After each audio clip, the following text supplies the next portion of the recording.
Friends, welcome to channel. Karthigai Deepam சீரியலில் ரொம்ப சூப்பராக அண்ட் பயங்கர இன்ட்ரெஸ்டிங்காக போயிட்டுருக்கு. என்ன நடக்குது அப்படின்னு பார்த்தீங்கன்னா, ரம்யா தப்பிச்சு நேராக பார்த்தீங்கன்னா மண்டபத்துக்குள்ள பேக் சைடில் ஒரு ரூமில் பார்த்தீங்கன்னா மறைஞ்சிருக்கிறாங்க. அண்ட் அந்த வழியாக பார்த்தீங்கன்னா நம்ம மைத்திலி போயிட்டுருப்பாங்க. அண்ட் இதில் என்ன விஷயம் அப்படின்னு பார்த்தீங்கன்னா, ரூபஸ்ரீயும் ஐஸ்வர்யாவும் ஒரு ஆள் செட்டப் பண்ணியிருப்பாங்க. ஸோ அவங்க தான் பார்த்தீங்கன்னா தீபாவை கடத்த போகிறாங்க அப்படின்ற மாதிரி ஒரு ஆள் சுற்றிட்டு இருப்பார், 5 கொள்ள ஆறுமுகம் அப்படின்னு சொல்லிட்டு. ஸோ அவர் என்ன பண்ணுவார் அப்படின்னு பார்த்தீங்கன்னா, இந்த டைமும் மாற்றி தீபாவுக்கு பதிலாக மைத்திலியை கடத்திட்டு கட்டி வச்சுருவாங்க. ஸோ கட்டி வச்சதுக்கு அப்புறமேட்டு முகத்தை ஊத்து பார்த்தா அது மைத்திலியாக இருக்கும். இதை பார்த்தோன்னே பயங்கர ஷாக் ஆகிடும். என்னடா இப்படி ஆயிடுச்சு அப்படின்னு சொல்லிட்டு அவங்கெல்லாம் பேசிகிட்டு இருப்பாங்க. அந்த நம்பருக்கு ஃபோன் பண்ணி உடனே வர சொல்லு, உடனே அவள் இங்கே வந்தே ஆகணும் அப்படின்னு சொல்லி அந்த ஆளு சொல்லுவார். அந்த ரவுடி உடனே மைத்தில் என்ன பண்ணுவாங்கன்னா, தீபாவுக்கு ஃபோன் பண்ணுறதுக்கு பதிலாக கார்த்திக்கு கால் பண்ணிடுவார். என்னை கடத்தி வச்சுருக்காங்க தீபா, என்னை தயவு செஞ்சு காப்பாற்று அப்படின்னு சொல்லிட்டு கார்த்தியோட ஃபோனுக்கு கால் பண்ணிவிட்டு மைத்திலி பார்த்தீங்கன்னா தீபா கிட்ட பேசுகிற மாதிரி பேசிடுவாங்க. உடனே கார்த்தியும் அங்கேருந்து கிளம்பி பயங்கர மாதம் எல்லாருக்கிட்டையும் சண்டை போட்டு மைத்திலியும் காப்பாற்றி கூட்டிகிட்டு போயிடுவார். அண்ட் அவர் என்ன சொல்லுவார் அப்படின்னு பார்த்தீங்கன்னா, உன்னை யார் அனுப்புனாங்கன்னு எனக்கு நல்லாவே தெரியும், அவங்கள நான் போய் வச்சுக்கிறேன் அப்படின்னு சொல்லிட்டு போயிடுவாங்க. நேராக போயிட்டு ரூபஸ்ரீகிட்ட சொல்லுவாங்க, ரூபஸ்ரீ இதை தான் உனக்கு கடைசியாக இருக்கணும், முதல்ல இங்கேருந்து ஓடி போயிடு அப்படின்னு சொல்லிடுவாங்க. நம்ம தீபா கேட்பாங்க, நீ எங்கே போயிட்டீங்க அப்படின்னு சொல்லிட்டு.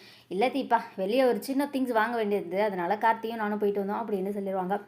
அண்ட் நம்ம மைத்திலி கிட்ட கார்த்தி இன்னொரு விஷயமும் சொல்லியிருப்பார். என்ன அப்படின்னு பார்த்தீங்கன்னா, ஸ்டேஷன்லேருந்து ரம்யா தப்பிச்சிட்டா, அதனால் அவள் எந்த நேரத்துலையும் மண்டபத்துக்கு வரலாம், அவளால் அம்மாவுக்கோ தீபாவுக்கோ யாருக்காவது எதனாச்சும் பிரச்சனை வரலாம். ஒருவேளை நீங்கள் ரம்யாவை பார்த்தீங்க அப்படின்னா உடனே எனக்கு கால் பண்ணிங்க, கொஞ்சம் கூட நீங்கள் வெயிட் பண்ணாதீங்க அப்படின்ற மாதிரி சொல்லிடுறாங்க. இவங்க சொல்கிறது கேட்டோன்னே பார்த்தீங்கன்னா மைத்திலி கண்டிப்பாக கார்த்தி, இதை விட எனக்கு வேறு என்ன வேலை இருக்க முடியும், நான் பார்த்துக்கிறேன் அப்படின்ற மாதிரி மைத்திலியும் சொல்லிவிட்டு ஃபோனை நேராக ரூமுக்கு போய்ட்றாங்க.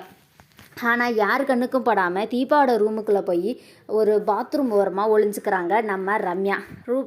தீபாவோட ரூமுக்குள்ளே இருக்கிறாங்க.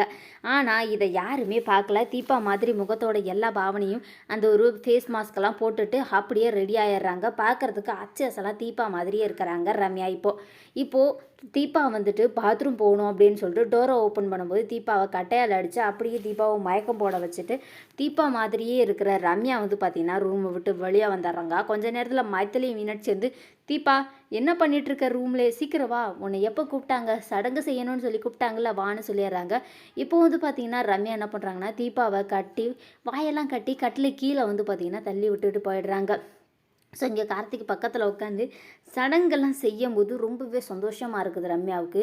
கூடிய சீக்கிரமே நான் உனக்கு மனைவியாக போகிறேன் கார்த்தி அப்படின்னு சொல்லிட்டு அவங்க நினச்சிட்ருக்காங்க. ஆனால் கார்த்திக்கு கொஞ்சம் டவுட்டாக தான் இருக்குது. ஸோ செம்ம இன்ட்ரெஸ்டிங்காக போகுதுங்க கார்த்திகை தீபம் சீரியல். இந்த வீடியோ உங்களுக்கு பிடிச்சிருந்தா லைக் பண்ணுங்கள், ஷேர் பண்ணுங்கள். அது இருக்கு நம்ம சேனல்